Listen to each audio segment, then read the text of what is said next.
Hey everyone, Eggman here with another video, and we're already in the BT13 meta for the Digimon card game. It's kind of snuck up on me a little bit. I didn't make as many videos as I wanted to, but I wanted to make a video going over all of my decks, that I've been working on. Some of them I almost was able to make videos, just wasn't able to, and just kind of wanted to just give a resource for people wanting to get into this meta in general and kind of have a wide net. I wouldn't say any of these are like 100% perfect decks. I think these are just really good starting points for anyone who's interested in an archetype, just to have a deck list handy to go into and test with and kind of make it your own from there. And in general, this meta, I feel like there's a lot of decks that do kind of have a lot of room for creativity, which is really neat. Something that we haven't seen as much of, I think, in the last couple sets. So I think that's nice, and I'm just ready to go on into it. So we're going to start off with a couple of decks I've kind of already made videos with, but I'm just going to quickly go through it. For the Shine Gray and Royal Knights, if you want more details, go for it. But this is still my list for Shine Gray. It's good. Shine's a really, really good deck, believe it or not. You're going to see a lot of it. Some of the overachievers, I would say, are the Agumon here. Both these two Agumons, the ones from BT12 as well as the BT13 one. BT13 one essentially is a 3-cost, that has Rush. I'm really surprised they didn't make this cost 4 on the play cost, but being able to play this out, being able to use it to treat one of your Marcuses as a 3k DP Digimon this turn, just means that, you get as a Rush, which is really great. As long as it is already out, which normally it is, so very good. Otherwise, just your pieces to go up your chain are very nice. The BT13 one, being able to check through your security for Marcus is great in its own right. The Rise Grays, you go, the X's, and then kind of going into these Shine Grays and the top end. So I haven't played a lot with the War Greymon ability, even though you can, blast counter, blast Digivolve into it since they're all Greymons, but and unfortunately it's black, so you can't go burst mode on top of it either. But I think this is a very solid deck. And Sunrise Buster, I don't think it's super needed either. If you don't have any kind of options in this deck, I think you're fine in its own right too. So Red Man Boost is good. Obviously, we're missing out a little bit on the trainings in general too. The training cards are very good that we just don't get until BT14. I'll mention some decks that I think will get better with them too, but here is, again, my Rise deck. And then here is the Royal Knights deck, too, that I've been working on. This is essentially the same.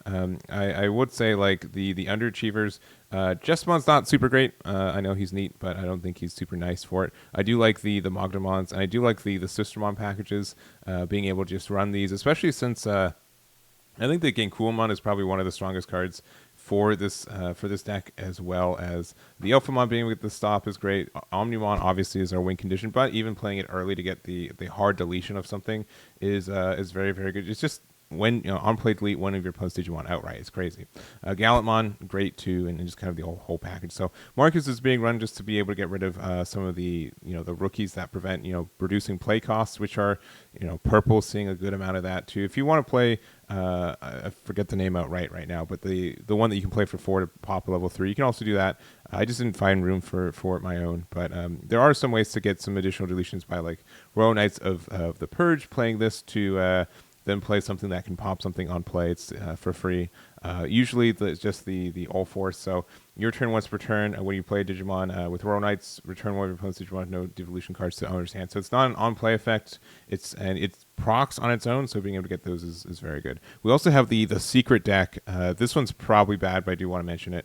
And it's probably bad. But this is a deck I've been working on in a little bit. It's just kind of like a more kind of all force like Vmon version of the deck, and just kind of has some benefits of one. Like this Mogdamon just says, all turns with this Digimon would leave battle, draw 1. You can play a Vmon from your hand without paying its cost, so you can play these Vmons would help you search. Unfortunately, there's not like a good Vmon that searches everything, essentially. So this one looks for a card with Veedramon in its name and a blue tamer. So these can find either your Rena or your Davis or the All Forces here. And then this one reveals top 3 for something with Davis in their name and free in its trait. So unfortunately, the All Force Veedramons don't have free in their trait, but the Mogdamons do, and also other copies of Vmon. So you can maybe bump this down to 2, but the idea that you can use the Mogdamon to get some additional cycle is really nice there. And then you even, like, the Rena itself is still great, so you can give blockers to your Vmons on plays, and then you can kind of have like a pseudo like better win condition in a lot of ways. Davis still a good tamer. There's so many blue and green cards for, including the Examons and the Leopardmons there. The only thing I'd say is that maybe you're missing out on some hard removal at times, but the All Force from BT13 does get some bounce protection too, so in general, I think the deck is neat. I would have to rep this one more, but I think there's a lot of ways to play Royal Knights, which is really interesting, and choosing which Royal Knights you like the most, and kind of go from there. So recommend trying this deck, see if there's anything there. If you guys have success, please let me know, but this is kind of my wacky build for this one. All right, next up we have Belfiemon here, and this one's been, I've been enjoying this deck more than I thought I would. This is kind of like an OTK deck, but there's more steps, and it's kind of reminds me of like Lilith Loop a little bit, and just kind of like managing your resources and like filling up the trash and doing that kind of stuff. So it's kind of going, we have these Gizmons, which essentially you pop your things at the same level to play it for free, get some cycle for it too. So this one says draw 1, trash 1. The AT draws 2 and trash 2, and by deleting a level 3, you can reduce the play cost of this by 4, so you just play it for 2 to get the cycle there. And also by returning 2 Gizmons from the trash to the bottom of your deck, you can play an XT at the end of your turn, or when it gets deleted. So the XT as well, you get to play your Tamer from your trash without paying its cost. And all turns, you can play you go back into the Proto. So you kind of go cycle through these 3, but being able to use their effects is really great.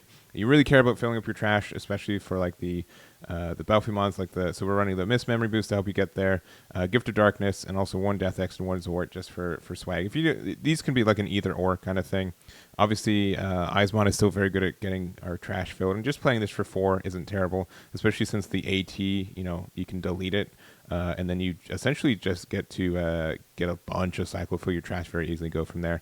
And then being able to play this and then go into your Rage mode, being able to get two swings at 2 checks essentially, so 4 checks all by yourself, and then end of attack by deleting one of your other Digimon. You can unsuspend this and kind of go from there. So I think the deck is neat. There's a lot of things that go for it, and that's very cool. And you can play Psychomon, which means it's good against Royal Knights. So anyways, that's my quick thing. Here's my deck list, and let me know what you guys think about it. All right, Ravimon is this is my other pet deck. This deck is really neat. It's really, really neat. If you know me from Dragon Ball Super and just in general, I love hand destruction decks. I think even though a lot of people hate them, I like the idea that, giving my opponent like less resources to work with and being able to diminish them, I think is really neat. So in general, the deck, this deck is also kind of weird in how it works, but essentially at the end of your turn, you can delete this Digimon if it has sources, and then you can play it at the end of your opponent's next turn, which means that you can, it's safe. It has protection, essentially.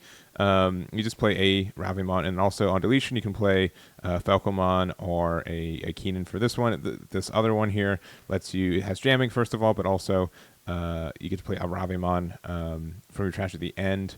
But also, if your opponent has 8 or more cards, they trash 1 card in hand. If they have 7 or few, they add one card from the security top of their hand. So like this does like a lot of burn damage by making sure that my opponent has low hand costs. There are already decks right now that have low hand costs in general, which is nice, and just the disruption for it. So we have both our Falcomons and both of our Peckmons, both of them on deletion. If not deleted by battle, your opponent trashes 1 card from hand, so you can get some additional hand destruction there, which is nice, and then kind of go from there. So Chromons are good for being able to.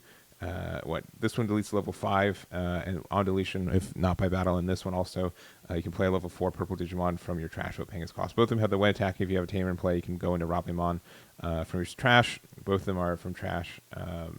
This one, one's from hand, one's from trash, so make sure to do that. We also ran Chimeramon, which is maybe just like a silly tech, but being able to use this to add another card with with the on deletion effect to make your opponent discard 1 is really nice. So, and we do have like some chances to play some 4s and get some cycle and stuff like that. So it's not outrageous to do the DNA into it, but just in general, having another like Falcomon ability or something, I think is nice. So we're playing some Mist Memory Boost. We're playing some our Keenens. Both of them essentially get us some card draw and some memory gain, which is nice. And then there's also the analog use, which helps us fill their trash, because we do have a lot of effects that activate in the trash too, so which is why we're playing Mist Mem and then Calling from Darkness as well. So and then we also have the Burst mode, which essentially you can do for free by putting a Keenen back in your hand. And when Digivolving, search your opponent's hand, choose 1 card, trash it. Then if your opponent has 7 or less, your opponent adds the top card of the security stack to their hand. And when attacking, by returning 1 Digimon card from your opponent's trash to the bottom of their deck, delete all your opponent's Digimon with the same name as that card. So really, really cool how all that works. And I think it's a really, really neat deck. So anyways, this is my build for it. We also are running the Pinamon and the Demi-Meramon. I don't know which ones I like more, to be honest. I think Demi-Meramon, just getting the Cyclone Fang up for trash, since we need that sometimes, is good. But the memory gain from Pinamon is also very strong there. So, anyways, and we play Cyclone because we can. So that's the deck. Hope you guys enjoyed it, and there we go there. All right, Alphamon. I'm going to say this is a vanilla toast, like very, very easy deck build for this. Not a lot of thought went into it. Not a lot of testing has gone into this. So if this is bad, just let me know.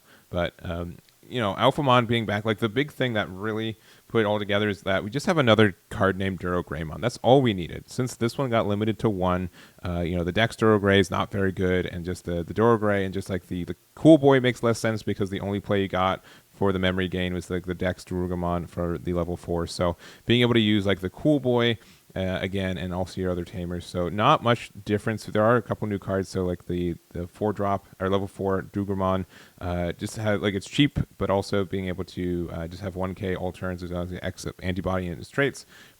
We do have like the Duromon, which is, you know, a little older card now, but you know, a promo that wasn't out when this was like at its heyday.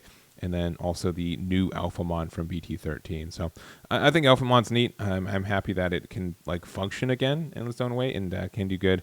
Yuken is still very strong in its own right. So we have that. And the top end is probably, you guys can choose which Alphamons you like. There's a lot of options for that now. I still like this one too, being able to Digivolve as well as being able to put cards underneath, which helps out with the rest of your plays. So this is my build.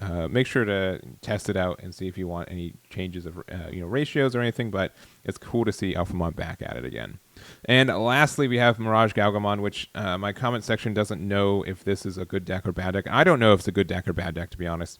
It's very, very neat, though. There are some cool things you get to do with it. I will say that not having mental training is a pretty big neg for this deck because you do want the cycle and everything else for it, but being able to use it to get your effects there is very nice. So honestly, like the big thing is that you have all these tamers. Specifically, you need like Thomas out, and you just have a hard time getting it out consistently. I think that's kind of like the stopgap for this deck. You do have ways from like the Galgamon, which one? This one. If you don't have a Thomas in play, you can play a Thomas from your hand, so that's neat.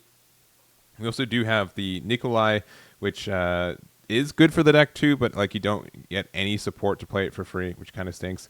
But if you're able to go up into it, Mirage Ganon is such a good card at like preventing your opponent from doing anything. It has all turns once per turn when your effect adds cards to your opponent's hand, you get to gain 1 memory for every 4. And this is all turns for both players. So sometimes if your opponent plays a card that adds, like there's so many Digivolve cards that add cards to hand, you just switch it back to your turn and your opponent's turn is over, which is really nice.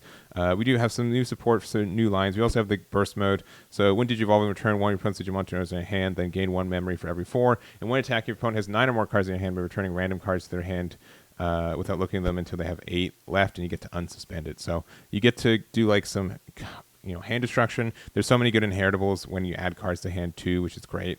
And this deck is very good. There's also the full moon meteor impact. Return 1 of your opponent's cards to their hand, and then you get 1 memory for every 4. And unfortunately, the security effect is just a return. If you got to gain memory from this hitting insecurity, this card would be busted. But you don't get to do that. But being able to return from hand means, you know, let's say you get 2 memories, so this costs 6, but also you can proc all the other effects you have, which is the unsuspensions and the memory gain and everything, which is really nice kind of board clear. We also have the new Mirage, has Evade, and also when Digivolve and return 1 of your opponent's tamers to owner's hand, which tamer destruction is always good. In all turns, once per turn, when an opponent's effect adds, you can play a Thomas from your hand with paying its cost, which is good. So if you guys like this one a little bit more, it can be helpful for getting into your tamers, but it's a little rough for that too. So anyways, I think that's kind of all I want to talk about this and all of my decks in general. So again, all of these decks are going to be linked in the description if you want. Let me know if you guys think these decks are good or bad, but I think these are, again, a really good starting point for anyone trying to get into some new decks for this meta, and that will be it for me. So again, thank you guys so much for watching. Good luck on your box pulls if you're still doing those, and let me know if any other decks you guys are interested in for this format. So again, thank you for watching, and I'll catch you all next time.